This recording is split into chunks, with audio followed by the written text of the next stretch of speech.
आप सभी के हृदय में विराजमान परमात्मा को मेरी राम राम।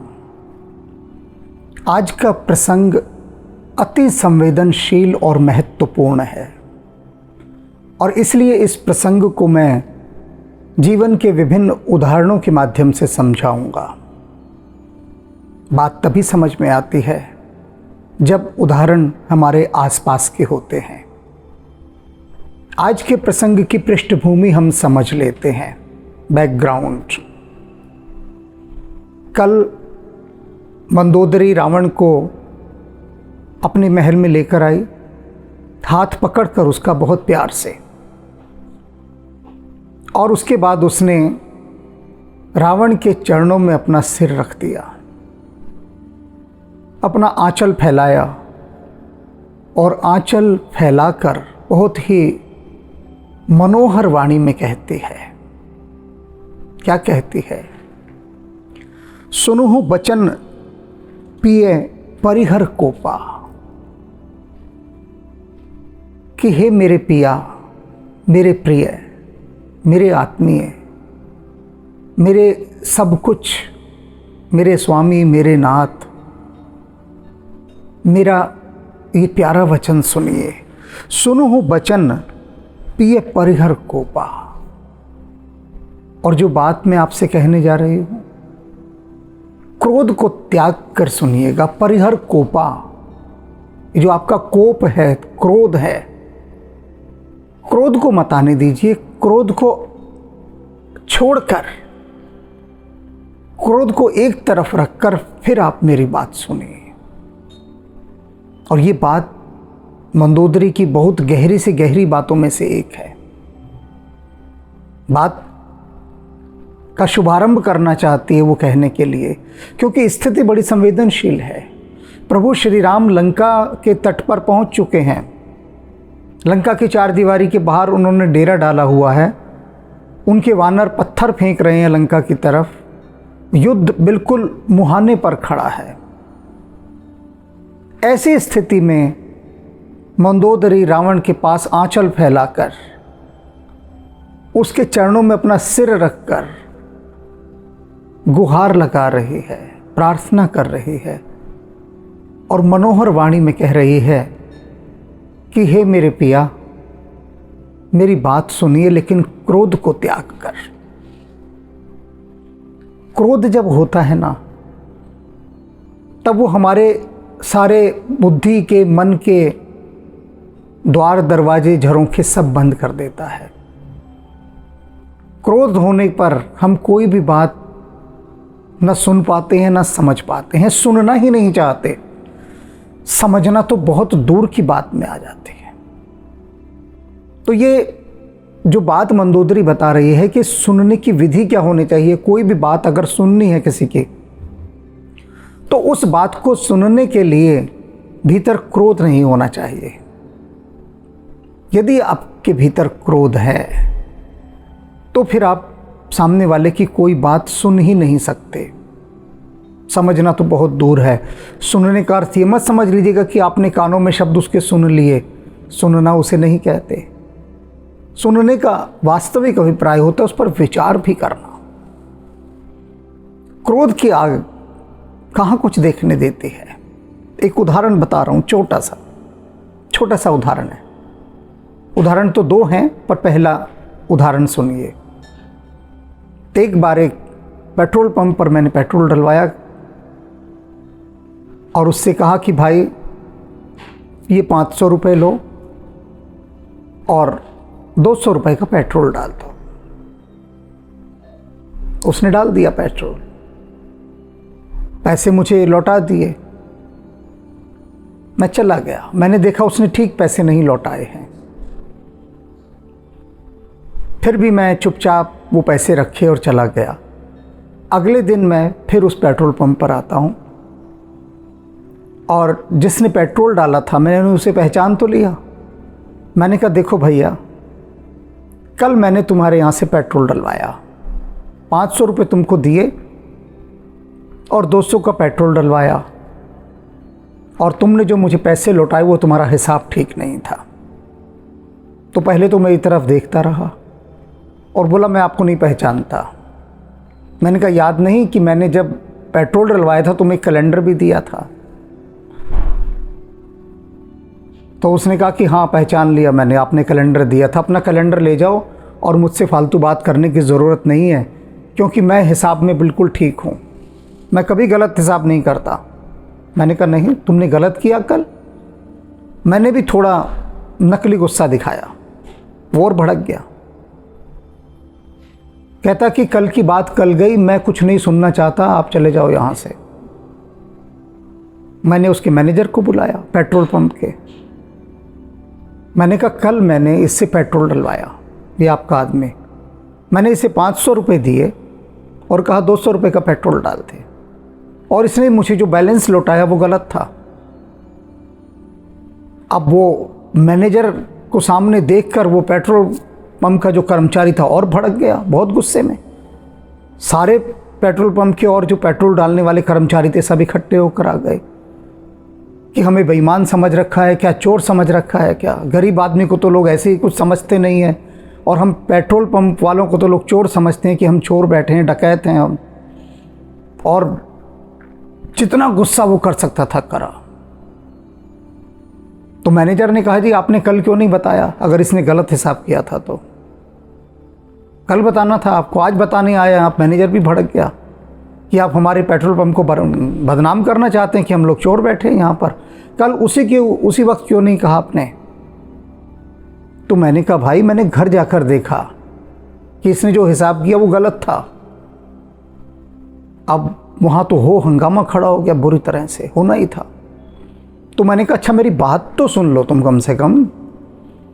तो मैनेजर भी बोले और वो पेट्रोल डालने वाला भी बोले कि हमें आपकी बात सुननी ही नहीं, आप चले जाइए यहाँ से, नहीं तो यहाँ पर झगड़ा हो जाएगा खड़ा, आप चले जाइए यहाँ से। गुस्से में सारे।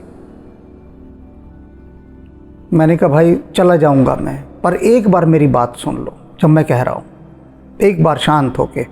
मैंने कहा जरा पानी पिलवाओगे? पानी लेकर आए तो वो इतने में वो जो जिसने पेट्रोल डाला था वो गुस्से में आया, बोला ये अपना कैलेंडर पकड़ो, मुझे नहीं चाहिए। कैलेंडर बांटते और लूटने आते हो दुनिया को। मैंने कहा पहले पानी पियो। सबको पानी पिलाया, सबने पानी पिया। मैंने कहा मेरी बात सुन लो फिर मैं चला जाऊंगा, कुछ नहीं कहूंगा, बस एक बार मेरी बात सुन लो। तो उन्होंने कहा अच्छा सुनाओ क्या बात है। बेमन से बड़े उसी गुस्से में। मैंने कहा कल मैं पेट्रोल जब डलवाने आया उसने कहा हमने सुन लिया, आपने 10 बार ये बात बोल दी है कि आपने 500 का नोट दिया और 200 का पेट्रोल डलवाने का और इसने गलत हिसाब किया। मैंने कहा बिल्कुल सही। मैंने कहा इसने जो मुझे रुपए लौटाए 800 रुपये लौटा दिए, गलत हिसाब किया या नहीं किया? अब सब चुप, एकदम शांति। बताओ गलत हिसाब किया या नहीं किया? तब से मैं यही तो कहने जा रहा हूं कि इसने गलत हिसाब किया। इसने समझा कि मैंने 1000 रुपये का नोट दिया है और 200 रुपये का पेट्रोल डलवाया और इसने मुझे 800 रुपये लौटा दिए। तो ये गलत हिसाब है या नहीं है? कोई कुछ नहीं बोला। और वही जिसने पेट्रोल डाला था वो हाथ जोड़कर अपने कान पकड़ के बोला कि मैं कल से परेशान हूं, मेरे को इतना नुकसान हुआ, मैं माफी चाहता हूं। अब क्या कि जो गुस्सा था उसका पहले मेरी बात को सुनते ही जो वो भड़क गया, उस गुस्से ने उसके सारे द्वार दरवाजे सब बंद कर दिए। और वही उसके मैनेजर का हाल, वही पेट्रोल पंप के सभी कर्मचारियों का हाल कि क्रोध ने आकर देखने, समझने, सुनने की सारी सब क्षमताओं को कुंठित कर दिया। सबको कुंठित, सुनना ही नहीं चाह रहे जी। ये बात ही स्वीकार नहीं करना चाह रहे कि उसने गलत हिसाब किया, और गलत हिसाब को लेकर वो क्या मान रहे कि हमारा दोष है, कि हमने गलत हिसाब किया। सामने वाला ये कह रहा है तो इसका मतलब कि हम चोर हैं। पहले ही दृष्टि में उन्होंने स्वयं को ही चोर मान लिया कि सामने वाला उनको चोर की दृष्टि से देख रहा है। तो ये जो नकारात्मक सोच है, नेगेटिव थॉट्स, नेगेटिविटी, वो किस तरह से आक्रमण करती है, अटैक करती है, ये देख लीजिए। जो गुस्सा है वो नेगेटिव फोर्स का सेनापति है, नेगेटिव फोर्स का। वो सुनने ही नहीं देता कुछ। मैं कह रहा हूं कि तुमने गलत हिसाब किया है, बस भड़क गया, आग लग गई, क्योंकि वो स्वयं पेट्रोल ही तो था, पेट्रोल पंप तो था ही वो। और तीली दिखा दो पेट्रोल को तो क्या हाल होगा। उसने खुद को भी पेट्रोल बना लिया था। अगर वो खुद को अपना दिया बनाकर रखता तो मैंने जो माचिस जलाई थी, उस माचिस से वो अपनी जोत आगे कर देता कि जला लो जी दिया, वो दिया जल जाता उसका। लेकिन उसने दिया नहीं जलाया। तो ये तो एक उदाहरण कि क्रोध सोचने समझने की शक्ति को किस प्रकार से नष्ट कर देता है। अब एक दूसरा उदाहरण, 40 साल पहले का मेरा एक सहपाठी विद्यालय का, उसके साथ में थोड़ा मेल जोल रखता था, बाकी किसी के साथ नहीं। बाद में सबकी राहें अलग अलग हो गई। मैंने जीवन में कभी नहीं तलाशा कि कौन मेरे साथ पढ़ता था, अब क्या करता है, क्या नहीं करता। किसी को नहीं तलाशा मैंने आज तक, और ना ही किसी ने मुझे तलाशा, क्योंकि मैं इस योग्य था ही नहीं मुझे तलाशा जाए। मैं आत्मलीन रहने वाला एकांत जीवी था, किसी के साथ घुला मिला रहता नहीं था। बस वो एक मित्र था जिसके साथ मैं लंच करता था जब आधी छुट्टी होती थी। तो वो 40 साल बाद खोजता खोजता मुझे पहुंचा और घर आ गया, और घर आके बोला कि अबे मैं जानता था तुझे, तू इन साधुओं के चक्कर में पड़कर एक दिन खुद भी साधु हो जाएगा। अब आसपास के सारे लोग देखें कि ये किस तरह से बात कर रहा है। सब बड़े हैरान हुए। तो मैंने उससे कहा कि क्षमा करें, मैंने आपको पहचाना नहीं।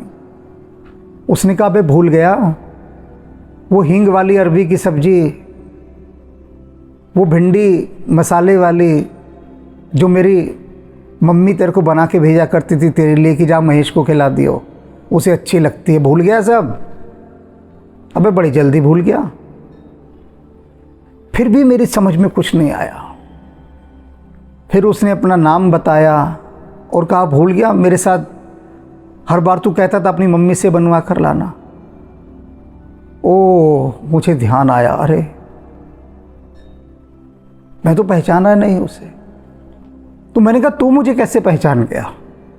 तो उसने कहा, पहचानूंगा कैसे नहीं, अबे YouTube पर तेरे प्रोग्राम आते रहते हैं, पहचानूंगा नहीं तुझे क्या? तो उसने मुझे कहा, एक बात बता, तुझे ये सब क्या मिला? ये सब तू बैठा यहाँ पर राम की कथा बाँच रहा है, क्या मिला तुझे? मुझे देख, आज जिस गाड़ी में मैं बाहर आया हूँ, तेरे गली मोहल्ले के लोग मुझे सम्मान से देख रहे थे, हर कोई नमस्ते कर रहा था। जानता नहीं मुझे कोई, पर तेरी गली के जो लोग खड़े थे वो पूछ रहे कि हाँ, ये आपको बताइए कहाँ जाना है, किसके पास जाना है। कहता, जहाँ जाता हूँ लोग आदर से बात करते हैं, सिर्फ मेरी गाड़ी को देखते ही। और शायद तेरे मोहल्ले में कभी किसी ने ये गाड़ी देखी भी नहीं होगी। ऐसी गाड़ी, फैक्ट्रियाँ हैं मेरे पास, फार्म हाउसेज हैं, कोठियाँ हैं, बहुत कंपनियाँ हैं मेरी। तूने क्या कमाया बता, क्या कमाया? मैंने कहा, भाई तू धन की यात्रा में निकला, मैं ध्यान की यात्रा में। तो बोला, वही तो मैं पूछ रहा हूँ, धन की यात्रा में मैं निकला, मैं तुझे दिखाता हूँ, देख मैंने क्या क्या कमाया, सब सामने है, सब दिखाई दे रहा है, तू दिखाना ध्यान की यात्रा में क्या कमाया, दिखा। मैंने कहा, नहीं दिखा सकता, क्योंकि कोहरा बहुत ज़्यादा है, धुंध है, हाथ को हाथ दिखाई नहीं देता, सूरज तो निकला हुआ है, लेकिन मैं क्या करूं, मैं दिखा नहीं सकता। वो बोला कि इन बातों से पेट नहीं भर सकता, इन बातों से तू दुनिया की चीज़ें नहीं खरीद सकता, समझ गया ना? तो तूने बस बेकार की अपनी ज़िंदगी इन साधु महात्माओं के चक्कर में पड़ के। तो चलते समय मैंने उससे कहा कि मैं तुझे एक भेंट दे रहा हूँ। तुम्हारी माताजी भगवान कृष्ण की भक्त थी, तो भगवान कृष्ण का ये एक आध्यात्मिक उपन्यास है, कृष्ण एक रहस्य, ये भेंट ले जाओ। तो उसने कहा ऐसा है कि मेरे पास अपनी कंपनियों की बैलेंस शीट देखने के लिए टाइम नहीं होता, मैं इसे कहाँ पढ़ूंगा, और तू पाप और चढ़ाएगा मुझे, कहीं इधर उधर रख दूंगा मैं, और पुस्तक की अवमानना के उसमें मुझ पर पाप और चढ़ेगा, तो मुझे नहीं ले जाने किताब ये। तो मैंने कहा देख भाई, जब तू मेरे पास आता था घर पर भी मिलने, तो कुछ न कुछ लेकर आता था। अक्सर तो सब्जियां ही लेकर आता था बनी हुई, कभी भिंडी की, कभी अरबी की, या कभी कुछ और। तो बोला वो मेरी माताजी भेजा करती थी, मैं नहीं लाता था। मैंने कहा आज तो तू खाली आता है। तो उसने कहा क्या करूं, माताजी अब है नहीं, उन्होंने शरीर छोड़ दिया अपना, अब वो रही नहीं, और मेरी बीवी तेरे को जानती नहीं जो वो तेरे लिए बना के भेजे, तो भैया इसलिए खाली हाथ आया। अब खैर ये तो मित्रों की बात थी, पर उसे मैं समझा नहीं सका, ना वो समझना चाहता, क्योंकि उसका कंडीशनिंग माइंड है, एक पूर्वाग्रहों से ग्रसित। वो समझ ही नहीं पाया कि ध्यान की कमाई क्या होती है, क्योंकि उसे सारी स्थूल चीजें चाहिए, धन की कमाई। उसने दिखाया अपना साम्राज्य पूरा, और बहुत मेहनती आदमी, और अपनी मेहनत से वो निकला आगे। लेकिन वो अब यदि चित्त की दशा रिसेप्टिविटी वाली होती, कुछ ग्रहण करने वाली होती, तो वह यह कहता मुझसे कि देख भाई, धन तो मैंने खूब कमा लिया, अब तू अपनी कमाई का हिस्सा मुझे थोड़ा सा दे दे। ये ध्यान की कमाई क्या है, जरा ये भी बता दे मुझे। धन तो मेरे पास बहुत है आज, तो तेरे पास आज ध्यान है, थोड़ा सा ध्यान मुझे दे दे। अगर ये भाव होता तो उससे फिर आगे डायलॉग्स चल सकते थे, बातचीत चल सकती थी, संवाद हो सकता था, पर अब संवाद नहीं हो सकता। यहीं पर वही बात मंदोदरी रावण से कह रही है कि अपने कंडीशनिंग माइंड को एक तरफ हटा दो। ये जो आपका पूर्वाग्रहों से ग्रसित मन है, बुद्धि है, उसे हटा दीजिए। और सबसे बड़ा पूर्वाग्रह आपका है क्रोध। आप तत्काल क्रोध कर देते हैं, और क्रोध में फिर आप किसी की बात समझ नहीं पाते। तो मंदोदरी की इतनी सी पंक्ति को समझाने के लिए मुझे देखो 2 उदाहरण देने पड़े। क्यों? क्योंकि जिससे आप कभी भी किसी की बात सुने तो सुनने से पहले अपनी कंडीशनिंग माइंड को हटा दीजिए। वो जो पूर्वाग्रही मन है, जो क्रोध से भरकर बात सुनता है, उसे हटा दीजिए। शांत मन से बात सुनिए जब भी किसी की बात सुननी हो। तो अब सुनते हैं मंदोदरी की बात, क्योंकि अब सभी के मन शांत हो चुके होंगे। क्या कह रही है रावण को? नाथ बैरु कीजे ताहि सो, बुद्धि बल सकिहि जीत जाहि सो। कहती है हे नाथ, पहले तो मेरी ये बात सुन लीजिए कि शत्रुता उसी के साथ करनी चाहिए, बैर उसी के साथ बांधना चाहिए जिससे आपको ये आशा हो कि आप जीत सकते हैं। कैसे? बुद्धि बल सकिहि जीत जाहि सो, कि आप अपनी बुद्धि और अपने बल के आधार पर आप उससे जीत सकते हो, तभी किसी से बैर बांध लेना चाहिए, वैसे नहीं। अगर बिना इसके बैर बांधोगे किसी के साथ तो हानि पहुंचेगी। शत्रु तुमसे बहुत बलवान है, तुम देख रहे हो कि वो इतना शक्तिशाली शत्रु है, क्षण भर में तुम्हें मसल सकता है, तो नीति ये कहती है कि उसके साथ बैर नहीं बांधना चाहिए, हाथ जोड़ देने चाहिए, सिर झुका देना चाहिए। मंदोदरी ये नीति सिखा रही है, बहुत बड़ी नीति है जो उसने सिखाई, कि शत्रुता भी बराबर से होनी चाहिए। आपने देवराज इंद्र को जीतना चाहा।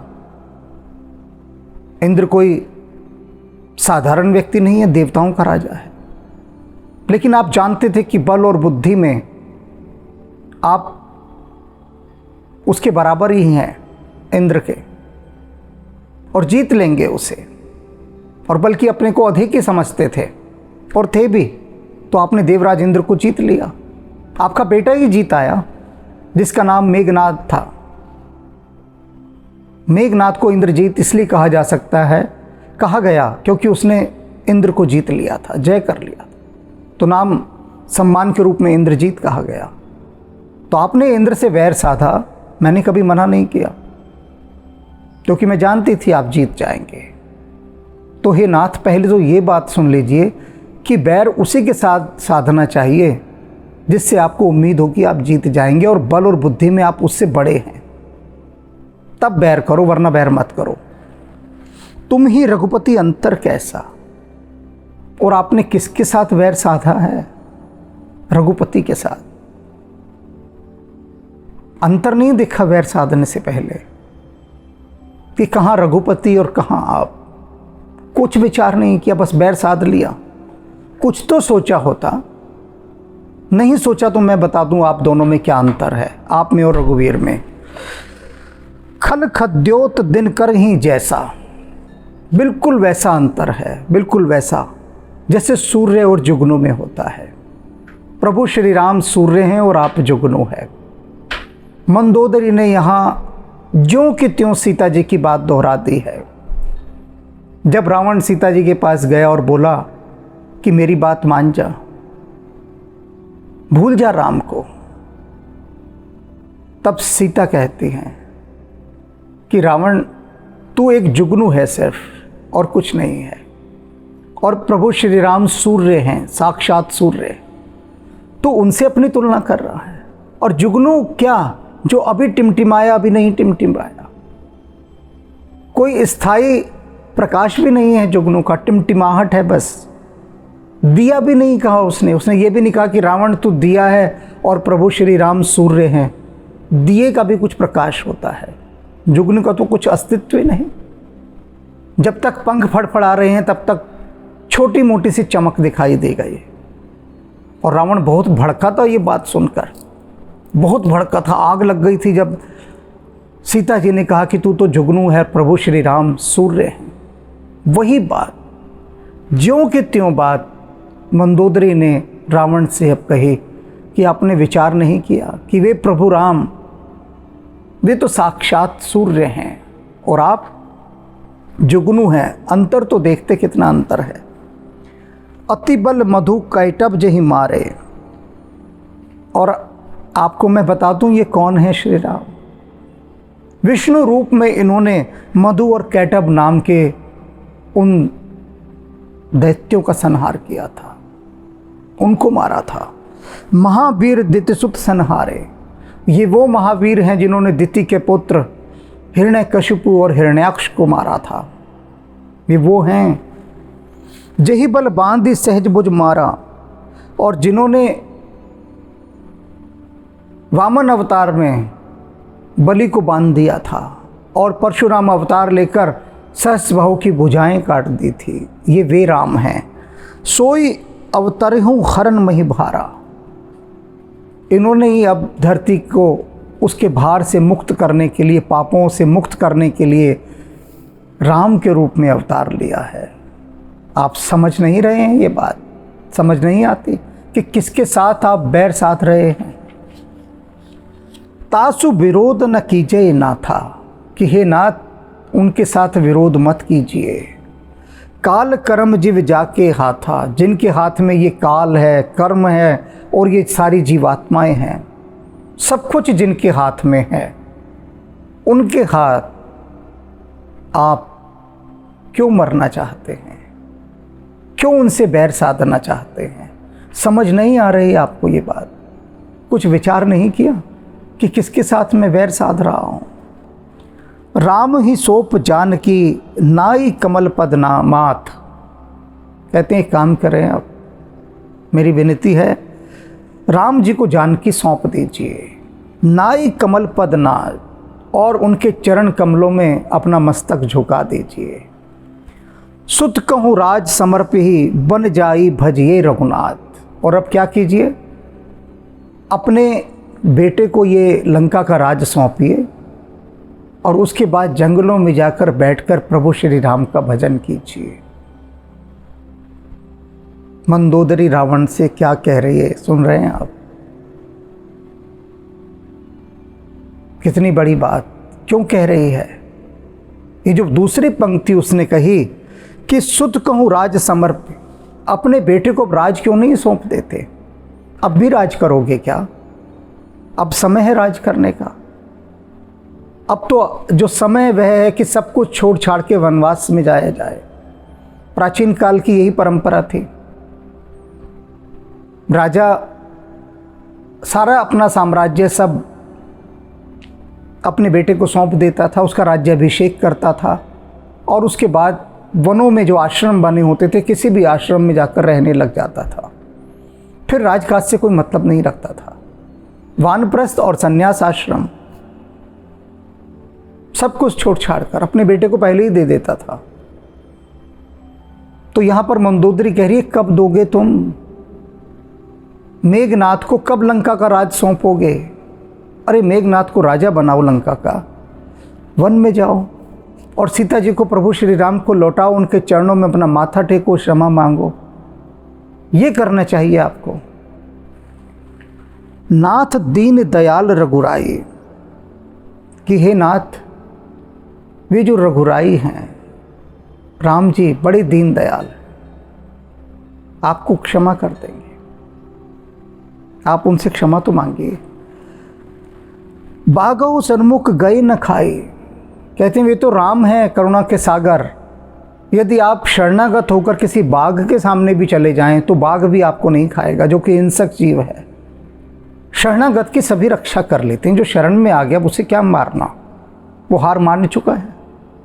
तो आप जाइए शरण में उनकी।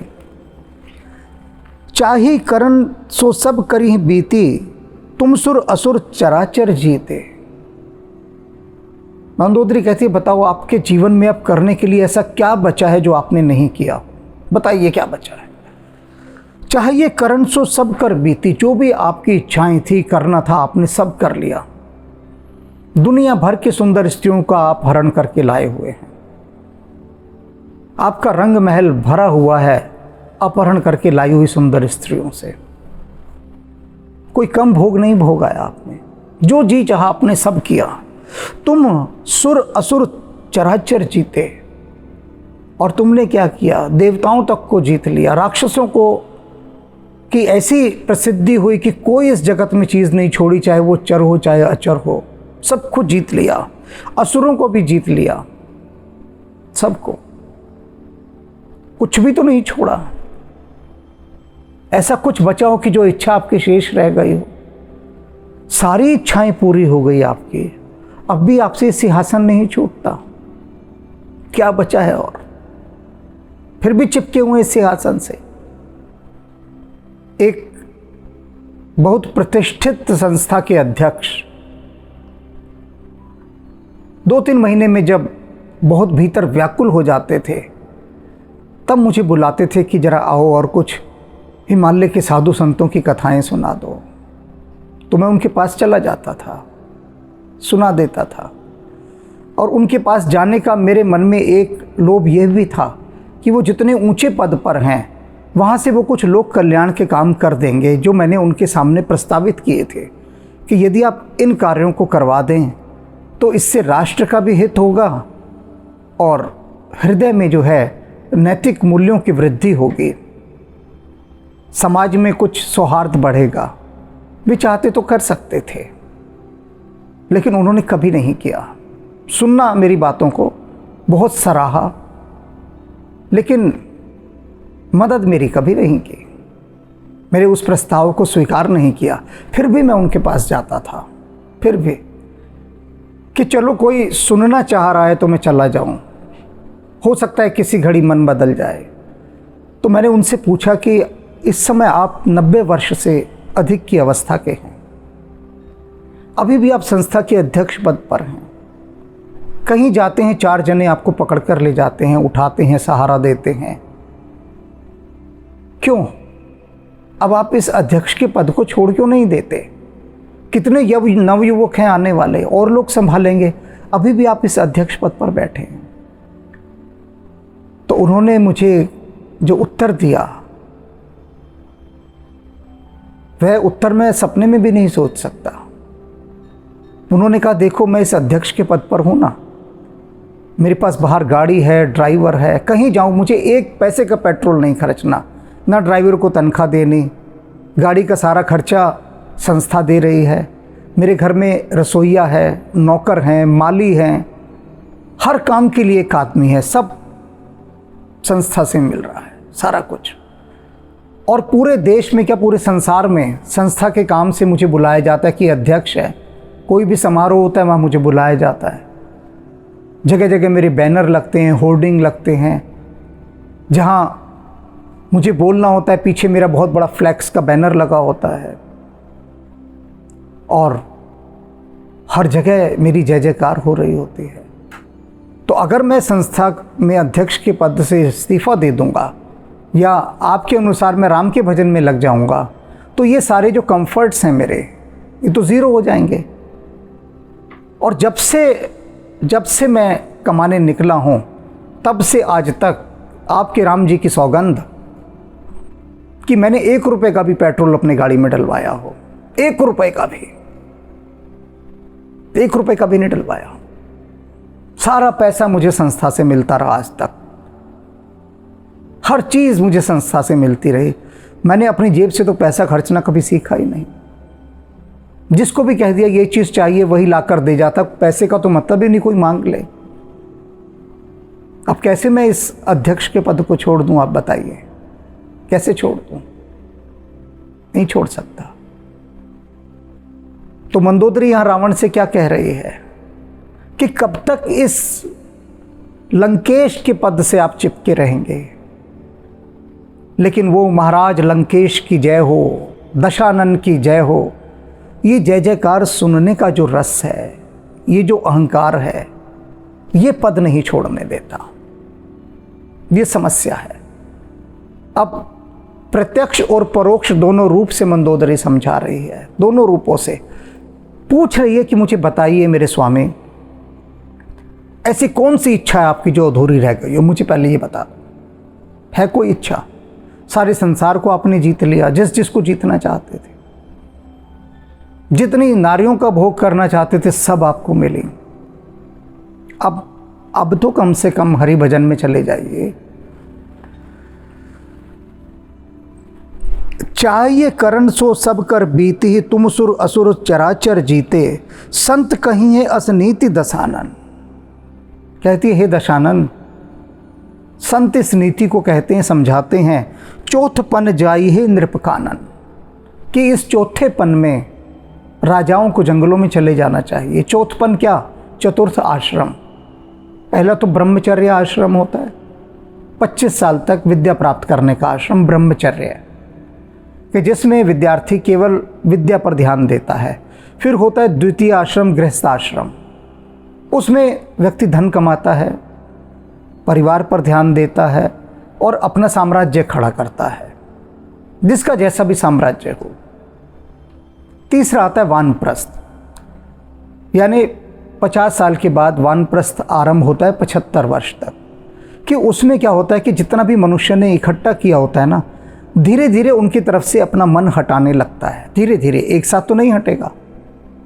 तो उसे वानप्रस्थ कहते हैं, कि अब अपना मन उन चीज़ों से हटाना शुरू करता है, जोड़ना कम शुरू करता है। और फिर आता है संन्यास आश्रम 75 के बाद, कि सब कुछ अपने बच्चों को सौंप दिया, फिर कोई सरोकार नहीं, कोई मतलब नहीं कि तुम क्या कर रहे हो क्या नहीं कर रहे, उस पैसे को आगे बढ़ा रहे हो, उसमें आग लगा रहे हो, कुछ लेना देना नहीं। फिर वो राजा जंगलों में चला जाता था, फिर वहाँ पर उनका पर्सनल एडवाइज़र बन के नहीं रहता था, फिर अपना भक्ति कर रहा है। तो मंदोदरी कहती है जो चौथेपन की सीढ़ी है उस पर तो आप आ चुके हैं, और लेकिन अभी तक जंगल में नहीं गए, जबकि सारे संतों का, सारे शास्त्रों का, सबका यही निचोड़ है। तो क्यों नहीं गए? अभी भी आप लड़ाई झगड़ों में पड़े हुए हैं, युद्ध ठाने बैठे हैं। तासु भजन करिए तहाँ भरता, जो करता पालक सनहरता। कहते हैं कि हे मेरे स्वामी, आप अब जंगलों में जाइए और वहाँ पर जाकर उनका भजन कीजिए। उनका किनका? जो करता पालन सनहरता, जो इस सृष्टि के कर्ता हैं, उसके पालनहार हैं और उसका संहार करने वाले हैं। उनका भजन कीजिए। कहाँ कि आप लड़ाई झगड़ों में पड़े हुए हैं। ये अब उम्र है लड़ाई झगड़े करने की आपकी है। रावण को ऐसी बात मंदोदरी के अतिरिक्त किसी में साहस नहीं कोई समझा सके, और उसने भी इकट्ठा किया साहस। पहले बहुत प्यार से हाथ पकड़ कर लाई, रावण के चरणों में सिर रखा, आंचल फैलाया, और फिर भीख मांगते हुए इससे कह रही है, जिससे कि रावण एकदम से गुस्सा ना करे। तब कह रही है कि गुस्सा भी मत करना, मेरी बात सुन लीजिए, पहले सुन लीजिए कि हिसाब गलत हो रहा है। गलत हिसाब कर दिया आपने कल, और यही बात सुन के ना भड़क जाए रावण कि मैंने हिसाब गलत कर दिया, मैं तो सही गिनता हूँ, मेरी कैलकुलेशन सही है। तो समझा रही है, सोई रघुबीर प्रणत अनुरागी, भजहु नाथ ममता सब त्यागी। कहती है नाथ, अब ये सारी ममताएं त्याग दो अपनी। ये जो मोह ममता इतनी लगाई हुई है ना, ये सीता के साथ, लंका के विस्तार करने के साथ, रावण को पराजित करने का इतना चाव था हर एक को कि हर एक को पराजित कर दूं मैं। तो ये जो चाव आपका है, जो ममता है सबको पराजित करने की, इस ममता को त्याग दीजिए और क्या कीजिए, सोई रघुबीर प्रणत अनुरागी, और उनकी रघुबीर के शरण में चले जाइए, उनके चरणों के अनुरागी हो जाइए। मुनिबर जतन कर ही जहि लागी, भूप राज तजी होई बैरागी। कहते हैं कि किन राम की शरण में चले जाओ आप, कि मुनिबर जतन कर ही जहि लागे, कि जिनको पाने के लिए बड़े बड़े मुनि बड़े जतन करते हैं, साधना करते हैं। ये मुनि लोग किसकी साधना में बैठे हैं? उन्हीं प्रभु श्री राम को पाने की। और भूप राज तज जय होई बैरागी, और ये जितने भी बड़े बड़े सम्राट हुए हैं सब अपना राजपाट छोड़कर एक समय के बाद सब जिनके भजन करने के लिए चले जाते हैं, विरागी हो जाते हैं और प्रभु के चरणों के अनुरागी हो जाते हैं। वही प्रभु श्री राम आपकी लंका पर आए बैठे हैं और आप उनसे बैर ठान रहे हैं। सोई कौशलाधीश रघुराया, कि वे ही परमात्मा अब प्रभु श्री राम के रूप में आपके सामने आए हैं। कौशलाधीश, आए हूँ करण तो ही पर दाया। ये जो लंका पर बाहर आकर सागर पार करके पुल बांध कर आए हैं यहाँ पर, आप क्या समझते हैं आपसे लड़ने आए हैं? नहीं, ये तो इनकी दया है। ये दया करने आपके द्वार पर आ गए, खुद आ गए हैं। बताइए, जाना आपको चाहिए था, आप नहीं गए। तब आप नहीं गए तो क्या करें फिर? ये स्वयं आप पर दया करने आ गए, स्वयं। कितनी बड़ी कृपा की देखो। आए हूँ करण तो ही पर दाया, जो पिए मानहु मोर सिखावन। कि हे मेरे पिया, अगर मेरी सिखावन को आप मान जाएं, मैं इतनी बातें आपको सिखा रही हूँ, अगर आप मेरी सिखावन को मान जाएं तो सुजस होई तिहु पुर अति पावन। तो आपका जो ये यश है ना, सारे संसार में फैलेगा, अति पावन यश। बस मेरी सिखावन को मान जाओ और फिर देखिए कि ये सारा संसार आपके यशों का गुणगान करेगा, आपको वास्तव में महापंडित कहेगा पूरा संसार। स्थिति देखिए, मानकर चलिए कि रावण मंदोदरी की बात मान जाता, मानकर चलिए, सीता जी को प्रभु श्री राम को सौंपता और उनके चरणों में सिर रखकर क्षमा मांगता कि हे राम, मुझे क्षमा कर दीजिए। और राम मुझसे कहते कि रावण, अब एक काम कर, मैंने तुझे क्षमा किया, लेकिन तूने संसार को इतना दुख दिया है ना, अब जितना दुख दिया है उतना ही सुख दे। तू एक काम कर, तूने अपनी लंका सोने की बनाई है ना, तो तू पूरे संसार को भी सोने का बना सकता है। तो जा, मैं तुझे अब एक काम सौंपता हूं, राम काज करीबे को आतुर। मेरा ये काम करने को अब तू आतुर हो जा कि इस पूरे संसार को समझ ले तेरी लंका सोने की लंका बना, सबको सुखी कर। जा, अब ये काम कर।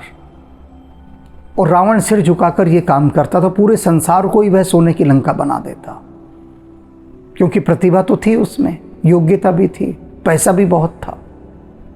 मैं कई बार सोचता हूँ ये जो बड़े बड़े विकसित राष्ट्र हैं, डेवलप कंट्रियाँ, जिनके पास बेहिसाब पैसा है, बेहिसाब,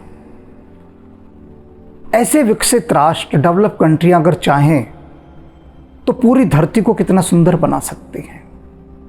जो गरीब देश है ये उसको कर्ज पर पैसा देती हैं, और इतने कर्ज पर पैसा देती हैं कि वो कभी ना चुका सके। कभी ना चुकाए जाने वाले कर्ज पर इतना पैसा दे देती हैं कि वो पूरा राष्ट्र ही उसका गुलाम बन जाता है। आर्थिक गुलामी, और आर्थिक गुलामी सबसे बड़ी गुलामी है, बिना खून बहाए गुलामी है। तो क्या ऐसा नहीं हो सकता ये सारे राष्ट्र जो इतने विकसित हैं वो गरीब राष्ट्रों से कहें कि ठीक है, हम तुम्हारी सहायता करते हैं, तुम्हें तुम्हारे पैरों पर खड़ा करते हैं, और जो पैसा हमने तुम्हें दिया बाद में लौटा देना, कोई ब्याज नहीं लेते हम, क्योंकि हम पूरी धरती को अपना परिवार मानते हैं। वसुधैव कुटुंबकम, ये जो भारत का महान सूत्र है, पूरी धरती को अपना परिवार मानना। तो ये पूरी धरती हमारी है, हम तुम्हें भी खुशहाल रखने के लिए, तुम भी तो हमारे बंधु बांधव हो, इस धरती वासी हो, तो हम तुम्हें भी खुशहाल करने के लिए प्रयास करते हैं। तो प्रभु श्री राम जो प्रजा पालक है, जो प्रजा का ध्यान रखते हैं, वे रावण को यही कहते कि रावण तू बस अब इस पूरी धरती को सुंदर बनाने में लग जा। तो मंदोदरी वही बात कह रही है ना, तो पूरे संसार में कितना यश फैलता। तब राम कथा कुछ और होती। तब लोग कहते कि देखो वो अत्याचारी, वो पापी रावण प्रभु श्री राम की शरण में गया तो उसके बाद उसने धरती का कितना कल्याण किया, धरती को कितना सुंदर बनाया। दूसरा पहलू है जो मंदोदरी देख पा रही है कि कितना सुयश बढ़ता, कितना सुयश। आज कोई यश है रावण का, बताइए।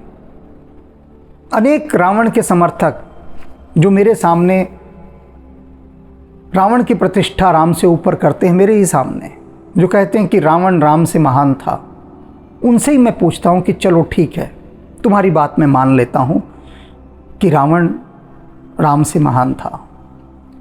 अपने बच्चों के नाम तुमने रावण के नाम पर फिर क्यों नहीं रखे, बताओ। अपनी पुत्री का नाम रखते शूर्पणखा, अपने बेटे का नाम रखते रावण, क्यों नहीं रखा। अपने किसी बेटे का नाम रखते दूसरे का कुंभकर्ण, क्यों नहीं रखा, बताइए। अच्छे से अच्छे रावण भक्तों से मैंने पूछा कि आप जब इतने ही भक्त हैं, जो राम के भक्त हैं, उन्होंने तो बहुत रखे अपने बच्चों के नाम। राम के नाम से अनंत नाम मिल जाएंगे, अनंत नाम, एक नाम नहीं, अनंत नाम। राम प्रसाद, राम खिलावन, रामदास, राम सेवक, मैं थक जाऊंगा गिनाते गिनाते, तब भी गिनने में नहीं आएंगे। तब भी तो मैंने कहा तुमने क्यों नहीं रखा अपने परिवार में किसी का भी नाम रावण के पारिवारिक सदस्यों के नाम पर, बताओ। वही बात मंदोदरी कह रही है कि आपका सुयश फैलेगा। कहां है सुयश, क्यों नहीं रखते वो अपने परिवार के सदस्यों का नाम रावण के परिवार के सदस्यों पर। यदि वे रावण को इतना ही चाहते हैं तो इतना ही सम्मान करते हैं। मंदोदरी देख पा रही है, कह रही है कि आपका बहुत अपयश फैलने वाला है, और ये टर्निंग पॉइंट है रावण के लिए। इस समय रावण की दिशा बदल देने वाला यहां पर एक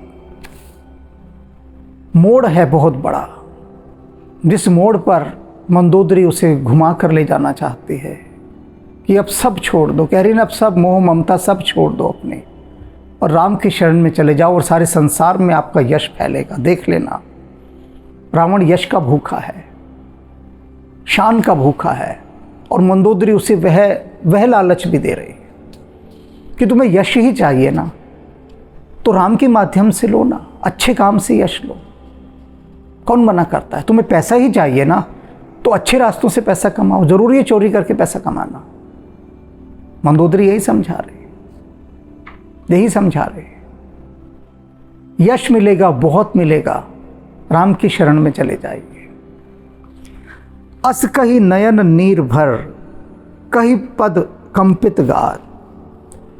ऐसा कहकर अपनी बात समाप्त की मंदोदरी ने, और उसकी आंखों से आंसू बह रहे थे। क्यों आंसू बह रहे थे? क्योंकि उसे भरोसा तो आ नहीं रहा था कि रावण उसकी बात मानेगा। तो उसे अपने कुल का नाश दिखाई दे रहा था, और उस कुल के नाश को देखकर और रावण की दुर्बुद्धि को देखकर निराश होकर वह रोने लगी, आंखों से आंसू भर आए। अस कहे, ऐसा कहकर नयन नीर भर, उसकी आंखों में आंसू भर आए। गह पद कंपित गात, और उसने कांपते हुए शरीर के साथ अपने रावण के चरण पकड़ लिए, उसके चरणों पर फिर माथा टेक दिया कि हे नाथ, आंचल पसार कर आपसे कुछ मांग रही हूं, मेरी बात पर विचार कर लीजिए। नाथ भज हु रघुनाथ ही, अचल होई अहिवाद। कहती हे नाथ, आप रघुनाथ जी का भजन कीजिए। नाथ भज हु रघुनाथ, कि हे मेरे नाथ, हे मेरे स्वामी, प्रभु श्री राम की शरण में चले जाइए, उनका भजन कीजिए, और ऐसा करने से ही अचल होई अहिवाद, और मेरे सुहाग की रक्षा हो सकती है, अन्यथा मेरा सुहाग नहीं बचेगा। मैं अपने सुहाग की रक्षा के लिए, आपकी रक्षा के लिए आपके ही पैरों में गिरकर विनती कर रही हूँ कि जाकर प्रभु श्री राम के चरणों में गिर जाइए और मेरे सुहाग की रक्षा कर लीजिए। किससे कह रही है मंदोदरी? रावण के अहंकार से, कि तू मेरे सुहाग को लेकर चला जाएगा, तू खा जाएगा, इसलिए दया कर मुझ पर, दया कर, राम की शरण में चला जा। क्यों इनके 10 सिरों पर सवार होकर तो इनका नाश करने पर तुला है। तो मंदोदरी रोते रोते कांपते हुए शरीर के साथ रावण के चरणों पर फिर गिर गई। अब रावण की बारी है, रावण क्या कहेगा? आप सब ये सोच रहे होंगे कि अब तो रावण को मान ही जाना चाहिए, मान ही जाएगा रावण। इतना कुछ मंदोदरी ने कह दिया। रावण बहुत सम्मान करता था मंदोदरी का, जानता था कि वह एक सच्ची और विदुषी नारी है, जो बात कहती है खरी बात कहती है, अच्छे से जानता था। इसलिए रावण को मान जाना चाहिए। और जिस ढंग से उसकी महारानी उससे कुछ मांग रही है, उसकी पटरानी उससे कुछ मांग रही है, उसकी मांगने का ढंग देखिए मंदोदरी का, याचना करने का ढब देखिए। ऐसी याचना कोई नहीं कर सकता। एक महारानी और इस ढंग से बात करे, महारानी का भी तो अपना अहंकार होता है। लेकिन सब कुछ छोड़कर मंदोदरी एक मां बनकर, पत्नी बनकर रावण के चरणों में गिर गई है। इस समय उसने महारानी नहीं बना रखा अपना, उसको अपने बच्चे दिखाई दे रहे हैं कि सब मारे जाएंगे, उसे अपना पति दिखाई दे रहा है कि वह मारा जाएगा, और साथ में पूरी लंका के लोग मारे जाएंगे। तो महारानी होने के कारण वह उस महारानी को भी रावण के चरणों में झुका रही है कि जिससे सबकी रक्षा हो सके। तो अब श्री रावण जी महाराज क्या कहेंगे, उसे हम कल सुनेंगे, क्योंकि आज जितना भी समझाया उसे सब गुनेंगे, मन में सब गुनेंगे, गुणन करेंगे उसका, मनन करेंगे उसका। आज का प्रसंग अति संवेदनशील है, एक बार सुनने से भीतर नहीं जाएगा, अनेक बार सुनना पड़ेगा, क्योंकि पता नहीं पहली बार सुन रहे हो तो किस मनस्थिति में हो, तो अनेक बार सुनेंगे तो कभी ना कभी तो ऐसा आएगा ना कि सही जगह सुना जाएगा। जैसे ताला होता है ना, नंबर लॉक, अगर नंबर ना पता हो सही तो घुमाते रहते हैं, और सही भी पता हो तो भी नंबर लॉक को घुमाते रहते हैं, क्योंकि नंबर सही नहीं होते सेट, एक सीध में लाने पड़ते हैं नंबर, तो घुमाना तो पड़ता है। तो इसलिए इस प्रसंग को कई बार घुमाना पड़ेगा, तब सही नंबर लगेगा। तो तब तक राम का भजन करते हैं हम, आप मनन कीजिए।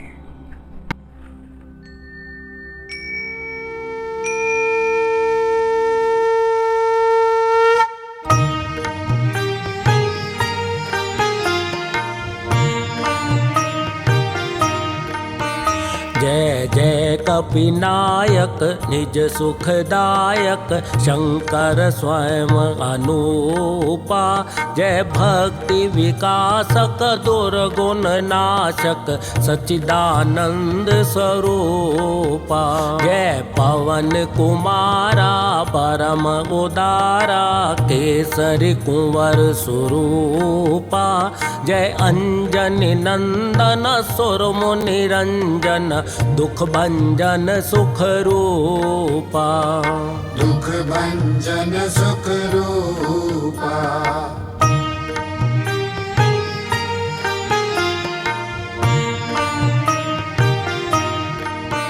जय जय अविनाशी सब गुण राशि धाम अखंडानंदा। केवल प्रभु माना परम अमाना अद्भुत चरित मुकुंदा। अतएव चराचर सकल सुरासुर गण से सब मुनि वृंदा। तज योग विरागा से अनुरागा गावत शुभ गुण वृंदा। गावत शुभ गुण वृंदा।